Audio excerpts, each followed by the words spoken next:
every single shot that you see her in, she's in something different. So that drove a kind of character. Bridgerton is a Netflix period drama, which has become a global hit in its first season. It is about the Regency era in England, where 8 close-knit siblings of the powerful Bridgerton family attempt to find love. We will try to reveal some secret facts down below that even die-hard fans would not know. Today, we are going to be talking about the top 10 secret facts about Bridgerton that you never knew.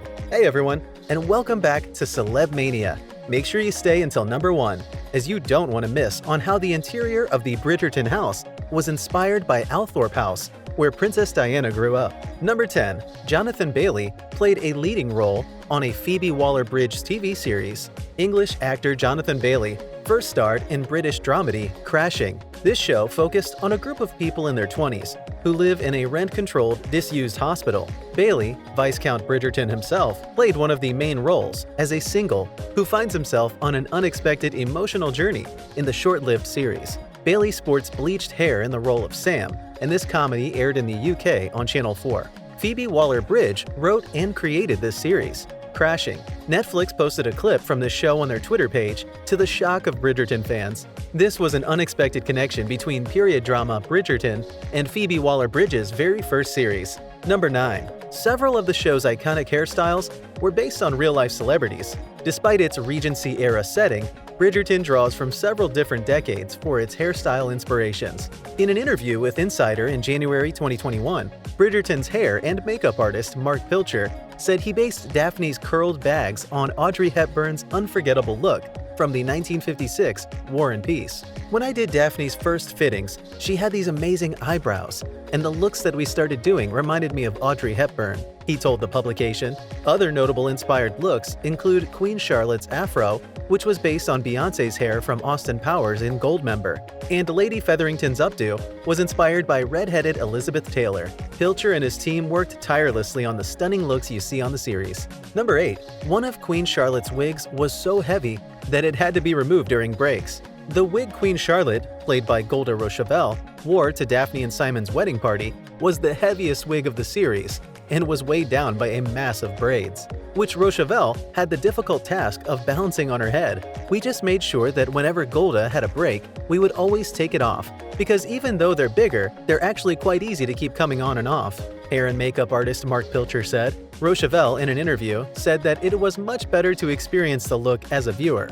They are pieces of beauty. You know, stand out, beautiful pieces on their own, she explained. Wearing them sometimes was a challenge, I'll be honest. The weight of them is quite something, but keep yourself fit, eat healthy, and a lot of core muscle and back muscle exercises. And you know, they're a pleasure to wear, I say with a little wink in my eye. Number 7. Bridgerton is far from historically accurate. Although the series is set in a Regency era, it portrays a diverse reimagining of London's high society during the 19th century. It's not a history lesson. It's not a documentary. The creator of Bridgerton, Chris Van Dusen, said in an interview with the Daily Express, "There were not actually any real Bridgertons in 1813 Regency London as far as I know. We honored the history, of course, but we're not beholden to it. It's a reimagined world, and what we're really doing is marrying history and fantasy in what I think is a really exciting way. Even though we're set in the 19th century, we wanted things to feel relatable." Van Dusen added, "We wanted audiences to see themselves in these characters."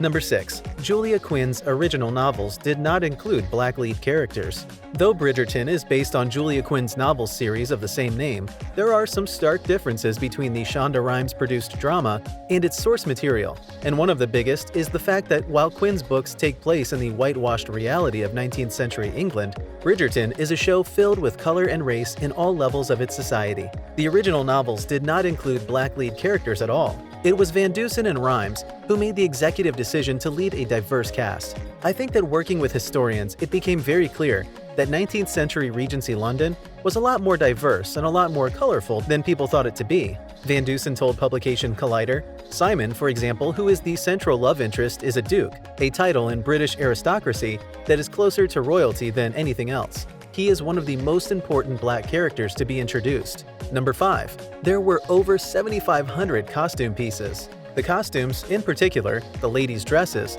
play a large part on Bridgerton, as many of the characters spend countless hours in the dressmaker's shop, Modeste, trying on new gowns for various social events. The show's production had a wardrobe curated from thousands of handmade pieces, with clothing and jewelry brought in from countries all over the world. They wore a different dress to every ball. Aside from the amount of dresses that would take place from morning till dinner, costume designer Ellen Mirojnick told Harper's Bazaar, Phoebe de Venor, who played Daphne Bridgerton, had 104 costume changes over the 8 episodes. Number 4. One Bridgerton scene had to be shot around Queen Elizabeth II's schedule. The real Queen of England had disrupted the show's filming. Van Dusen revealed on Twitter that the scene where the Duke and Daphne are pleading the legitimacy of their relationship to Queen Charlotte was put under a time constraint because the real Queen Elizabeth needed the space to host an event.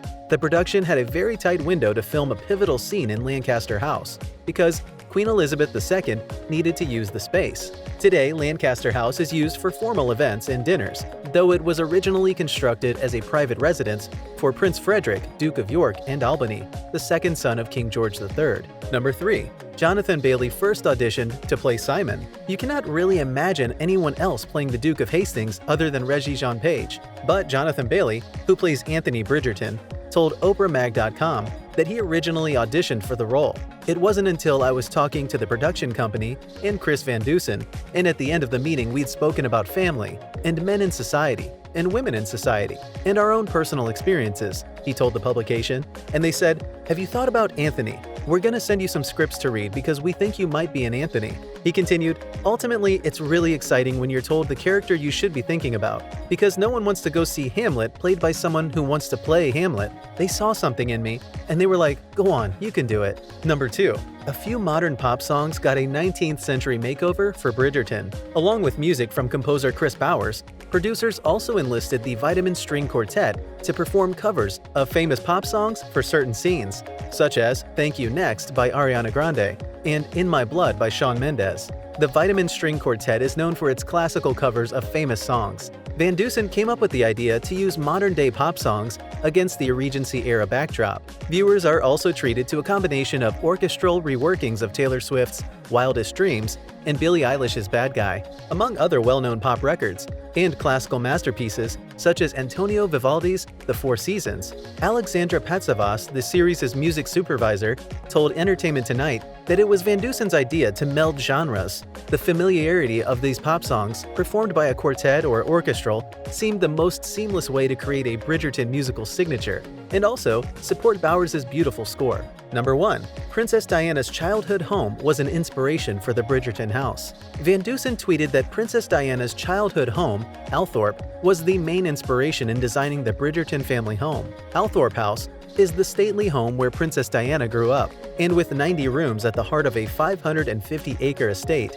it is no wonder it blew the showrunner away. Though Diana was considered a commoner by some, she still lived in an elegant and refined estate in Northamptonshire. Creator Chris Van Dusen confirmed that the interior of the Bridgerton house was actually inspired by Althorp House after a visit to Princess Diana's childhood residence. He said that the standout features of the house, including the staircase, were big influences on the eventual setting of the Regency-era show. The stately home, now owned by the 9th Earl Spencer, holds one of Europe's finest private collections of furniture, paintings, and ceramics. Althorp was built in 1508 by Sir John and has been the family seat of the Spencers for 19 generations. Hey, while you're here, go ahead and click one of these 2 videos on your screen. We'll see you there.